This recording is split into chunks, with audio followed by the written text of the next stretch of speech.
اپنے بہترین وقت کو نماز میں وقف کرو، کیونکہ تمہارے سب کام تمہاری نماز کے بعد ہی قبول ہوں گے۔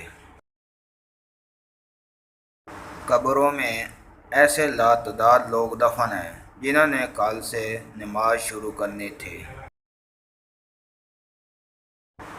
تھوڑی سی تھکاوٹ کی وجہ سے نماز نہ چھوڑو، ان سے کچھ سیکھو جنہوں نے جسم پر خنجر ہوتے ہوئے بھی آخری سجدہ نہیں چھوڑا۔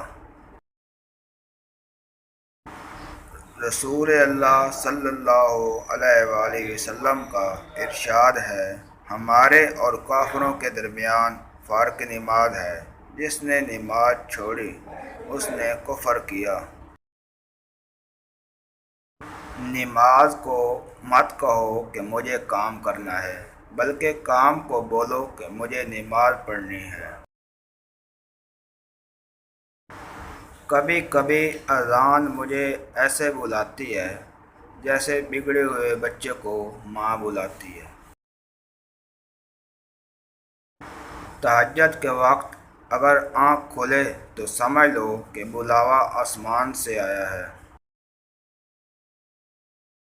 مصروف زندگی ایک وقت کی نماز کو بھی مشکل بنا دیتی ہے، اور 5 وقت کی نماز مصروف زندگی کو بھی آسان بنا دیتی ہے۔ جسم کی تندرستی نماز میں ہے، دل کی طاقت تلاوت قرآن پاک میں ہے، دماغ کی قوت ذکر الہی میں ہے، اور روح کی راحت درود شریف میں ہے۔ اللہ تعالیٰ جس سے ناراض ہوتا ہے اس سے سجدے کی توفیق چھین لیتا ہے۔